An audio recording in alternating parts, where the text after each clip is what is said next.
What is going on? Welcome, legends.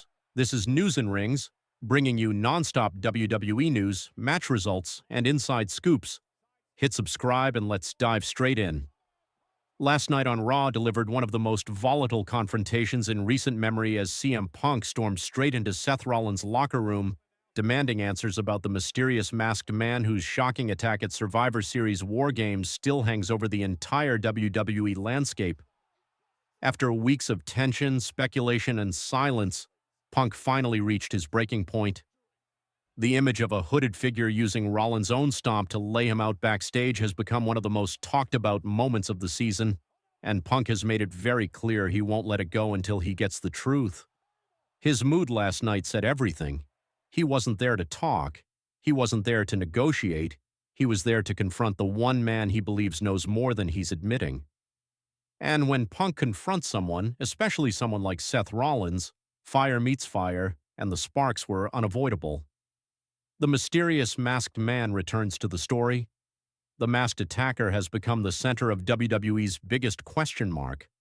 Ever since Survivor Series, fans have debated every theory imaginable: who he is, why he targeted Punk, and how he executed the kind of ambush that instantly changed the narrative heading toward the Royal Rumble. The fact that the attacker used Rollins' own finishing move sent the rumor mill into overdrive, planting seeds of doubt in Punk's mind that Rollins was somehow involved. But last night's Raw added a brand new layer of chaos. The masked figure reappeared, not physically in the arena, but through a backstage tease connected to Paul Heyman's growing influence. And the moment Punk saw the footage, the moment he recognized the same posture, the same presence, the same calculated aggression, he knew he couldn't stay silent any longer. To Punk, this isn't just a mystery attacker. This is personal. Punk confronts Rollins. The tension erupts. The confrontation inside Rollins' locker room felt less like a conversation and more like a collision waiting to happen. Punk wasted no time, stepping directly into Seth's space and demanding answers, accusing Rollins of being the mastermind behind the masked man's attack. His voice carried frustration, suspicion, and the kind of intensity only Punk can deliver. He laid out his case piece by piece: how the masked man moved like someone trained by Rollins, how he struck with the same precision, how he executed the stomp with the exact same timing and technique. To Punk, nothing about the attack felt random, nothing felt accidental. Every detail seemed too calculated, and Punk made it clear that until proven otherwise, he believed Seth Rollins was orchestrating something behind the scenes. Rollins fires back with defense and disbelief. Seth Rollins didn't back down. He fired right back at Punk with equal force, denying every accusation and refusing to let Punk twist the situation into something it wasn't. Rollins told Punk directly that he had no idea who the masked man was and no involvement in the Survivor Series ambush. And when Rollins mentioned Paul Heyman's new alliance forming backstage, his frustration became clear. He felt blindsided by the situation just as much as Punk did. Rollins insisted that if Heyman was gathering dangerous new allies, then Punk was misplacing his anger. The real threat, according to Rollins, wasn't him. It was the unknown figure being guided by one of the most manipulative strategists in WWE history. The accusations get personal. Punk didn't accept Rollins' explanation. He reminded Seth that the attacker didn't just imitate the stomp, he perfected it. Punk argued that only someone who had studied Rollins closely or had direct access to his training style could replicate the move with such precision. In Punk's mind, that wasn't a coincidence. It was deliberate, and Punk made sure Rollins heard every word. But Rollins, growing increasingly irritated, reminded Punk that he isn't the only person in WWE capable of executing a stomp. He pushed back by questioning Punk's obsession with connecting him to the attack.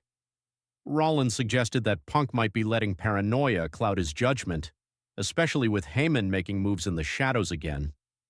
The accusation struck a nerve, and the conversation teetered on the edge of becoming physical.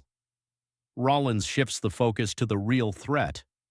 Trying to pull the situation back into perspective, Rollins warned Punk that he was looking in the wrong direction. He pointed out that Paul Heyman has a long, complicated history of building monsters, manipulating alliances and orchestrating moments that shift the entire landscape. With the mysterious masked man now appearing to be part of Heyman's emerging plans, Rollins insisted that they needed to stop pointing fingers at each other and start focusing on the actual problem.